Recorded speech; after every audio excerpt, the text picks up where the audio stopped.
All right, guys, gonna show you some thoracic mobility here, show you how to open up your spine. We'll start with lower back, but then work up to mid-thoracic. So anchoring this sucker right here, I'm just going to start by coming down over the roller. So the roller doesn't move, and you're letting your upper back fall and kind of wrap around, form around the roller itself. And breathe. Once you have done that a few times, we can come up and down and then work that lower half. Just again, trying to articulate the spine, bending and rounding and bending and rounding the spine. And then I go back up this way a few times. And the roller is naturally going to start working its way up your spine. Right now, when I'm up, flex, it's below my ribs. As I come down, it hits the top of where my ribs start. Completely different area. Once you get up here, good thing to do is round out your back, kind of like the exhale of a cat-cow, so that you can wrap your arms around yourself. And that creates all that space. Now your back is stretched out. And all that surface area, and notice I'm just twisting left to right, but also inching down. And that roller is just massaging the outside of my spine. So I gotta rewrap again.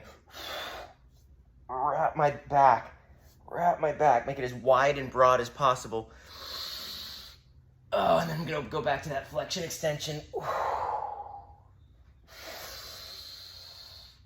Wrapping my back around the roller. Breathing with every repetition. Oh, wrapping my arms even tighter. Oh, making my back as broad as possible. And every time I do this, that roller just inches up just a little, half an inch or so each time. Once you've gotten up to right about where your rib insertion's at, I like to switch to this position because now I'm in that mid-thoracic position. From here, I like to add some leverage, or add some torque rather, to the movement by going arms overhead. And just that little bit of weight makes a really big difference. Bringing your hands together versus bringing your hands apart. When your hands are apart, you can go deeper, but when your hands are together, it's harder.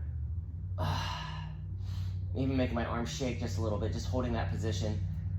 The same thing applies once you've done a few extensions over the back, upper back.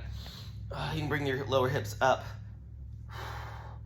And all I'm trying to imagine a rusty bike chain, and you want all those links to move freely with one another.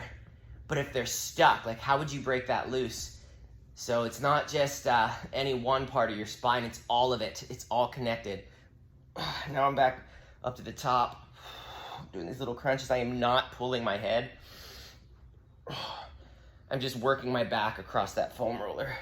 So you could easily spend 5 or 6 minutes here just working spinal mobility.